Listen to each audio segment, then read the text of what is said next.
President Bola Ahmed Tinubu emerges ECOWAS new chairman. Dangote Group offers scholarship to 60 students in 5 host communities. Cholera warning as South African death toll nears 50.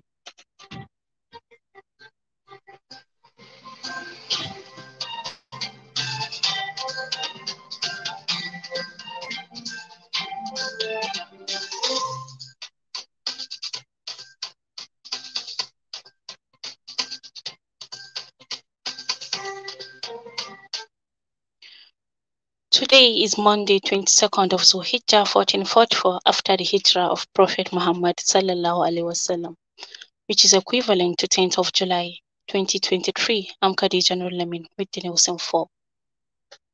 President Bola Tinubu has emerged as the new chairman of the Economic Community of West African States, ECOWAS. Tinubu succeeds President Umaru Embalo of Guinea-Bissau as ECOWAS chair.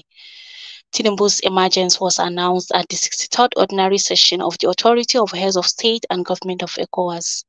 The 63rd Ordinary Session Summit was the first engagement of the President within the African continent since he assumed office on May 29, 2023.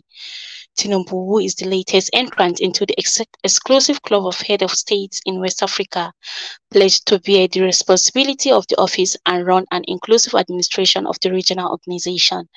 Tinubu called for a collective action from member states, pledging that under his leadership, frameworks will be harmonized to actualize the dreams of ECOWAS. The ICPC has dismissed a report that the State Security Service had carted away files implicating President Bola Tinubu and close aides from its office.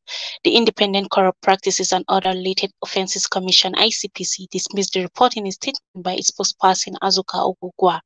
She said that the report was fake and baseless, adding that ICPC never has such files in any of its offices across the country. She said while the commission did not dispute the role of the media to inform the public, it was however necessary to adhere to the tenets of the journalism profession in the discharge of such role.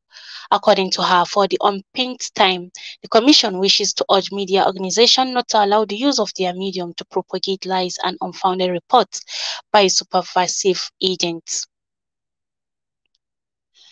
The State Security Service (SSS) says it will not shirk its responsibilities or allow detractors to prevent it from undertaking its statutory duties or carrying out lawful orders by constituted authorities. Now report that a section of the media had reported that Senator Abdulaziz Yari was invited by the secret police allegedly in connection with Mr. Yari's reported refusal to pick up President Bola Tinubu's phone call. While denying the claim, the SSS Public Relations Officer of the service, Dr. Peter Afunanya, in a statement yesterday in Abuja, said the service will remain focused, resilient, patriotic, and professional in the conduct of its affairs. Mr. Afunanya added that the clarification followed false reports in sections of the online media that had variously and wrongly fed the public with misleading narratives and accusations against DSS. According to him, apart from the online report, there have been other variants of unsubstantiated and anonymous petitions flying around against the DSS, his family, and some officials. A former Kaduna State Governor, Nasir El-Rufai, said that a recent change in the old tradition of leadership choice had changed things for better in the state. Sawaba reported that during his tenure as Kaduna Governor, Mr. El-Rufai had jettisoned the long-established tradition of choosing a Christian as deputy governor from the southern part of the state. His successor, Obasani, has also followed suit. Speaking at the launch of an autobiography and retirement program of Professor Isaac Akintola in Lagos, El-Rufai regretted that leadership choice based on re-entitlement in Kaduna State plunged the state into a protracted crisis in the bygone years. According to him, the culture of citizen-centered governance should be encouraged in the country to drive even development. El-Rufai, who was the keynote speaker and awardee at the program, said, with the present political advancement of the country, any political mobilization based on ethnic or religious leaning was bound to fail. He said that the enthronement of Tinubu and Shettima was a repeat of Abiola and Kinigbe feats. The All Progressive Congress (APC) has postponed its National Caucus and National Executive Committee NEC meeting earlier scheduled for today and tomorrow to July 18th and 19th. The party's National Secretary, Iola Omisori, announced this in a statement yesterday in Abuja, saying the postponement and the inconveniences it might cause was regretted. He explains that the postponement was necessitated by the regional and sub-regional schedules and engagement of President Bola Tinubu as the new chairman of the Economic Community of West African States, ECOWAS. The news agency of Nigeria reported that the APC National Caucus, which is a statutory organ of the party, is chaired by President Tinubu and has the Vice President Kashim Shettima and all the party's former governors as members. Its membership also includes the party's serving governors and members of its National Working Committee, among others. You are listening to the news from the studio of Sawaba. Stay tuned.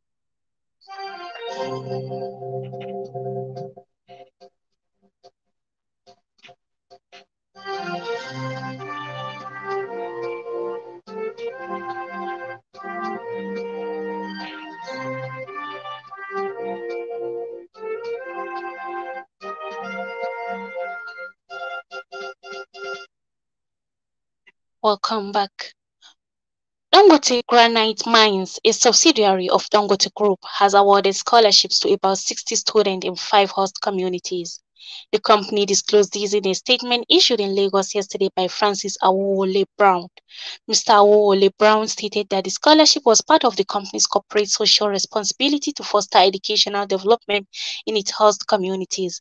He noted that the Director of Human Assets Management Dangote Project, Ebenezer Ali, said the scholarship was meant to help the parents of the beneficiaries lessen the burden the education of their children placed on them. Mr. Ali added that the scholarship was part of the agreement reached with the leadership of the host communities during the signing of the Community Development Agreement. He said the move was to ensure its host communities were not left behind in areas of education and infrastructural development. Ali urged the beneficiaries to face their education as they will be given automatic employment if they performed well academically. Gunmen have killed 9 people and burnt down 6 houses in Savangari community in Mangu local government area of the Plateau. Jerry Datim, one of the leaders in the community, disclosed this via telephone to the news agency of Nigeria yesterday in Jos. Mr. Datim, who is the national president of the Global Society of Middle Belt Heritage, said the attack occurred on Saturday night. Mr. Datim, however, commended personnel of Operation Rainbow, a local security outfit in the state, for responding swiftly to the attack. Asked if residents had deserted the community, Mr. Datim said that they had resolved to remain and defend their ancestral lands. The spokesperson of the Operation Safe Haven, a special military task force, Captain James Oya, confirmed the incident. The Islamic State of the West African province, ISWAP, terrorist group has banned all farmers, fishermen, and herders within its areas of presence in Marte local government area of Borno State. It was guarded that ISWAP vowed to eliminate anyone found within the general areas of Katikime, Bulungahi, Utukungula, Chikungudu, Tumbumma, Gumakura, Gumagana, and New Marte after accusing them of spying on their activities for the Nigerian military. The announcement was made after the terrorist group suffered strings of heavy losses from relentless airstrikes coordinated by the Nigerian military in some identified hideouts in Marte.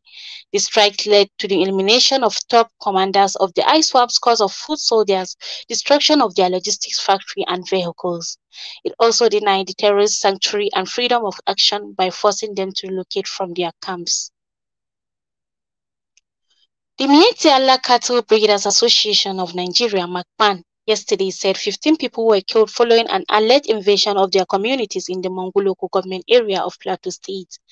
The group also said 78 houses belonging to their members were burned while over 2,000 cattle were still missing after the invasion. Nur Abdullahi, state chairman of the group, disclosed this to journalists yesterday in Jos, the state capital. NAN reported on Saturday how the group accused Operation Rainbow, a state security outfit, of invading and burning their communities, an allegation that was denied by the team. Abdullah also allied communities by suspected militias. Meanwhile, Plateau State Governor Caleb Mutfwang was imposed a 24-hour curfew on Mangu local government area to restore law and order and to forestall further loss of lives and property. The Director of Press and Public Affairs, Nyang Berry, in a statement said the governor imposed the curfew following his consultation with the State Security Council. The health authorities in South Africa are urging residents of the province of Gauteng to be vigilant about the liquids they consume as the death toll from a winter outbreak of cholera rises to nearly 50. Unions and community groups have demanded more government intervention to improve water quality. Most of the deaths over the last 6 weeks have occurred in the Hammanskraal area, where residents say they have been battled for weeks for access to clean water, but they have been accessed across the country. In many areas, tap water is unsafe and people are forced to rely on government tankers. Cholera, which is mainly spread by contaminated food and water, causes acute diarrhea and vomiting and can kill within hours if untreated. This is the end of the news, but before I go, recap of the major story.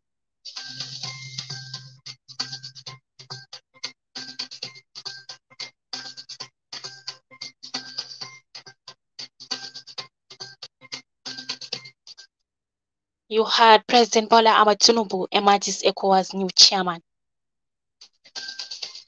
Dangote Group offers scholarship to 60 students in 5 host communities. Cholera warning as South African death toll nears 50. On behalf of the news department, our editor Muhammad Suleiman Yobe and I, Khadija Nulamin Elleman, saying thanks for listening.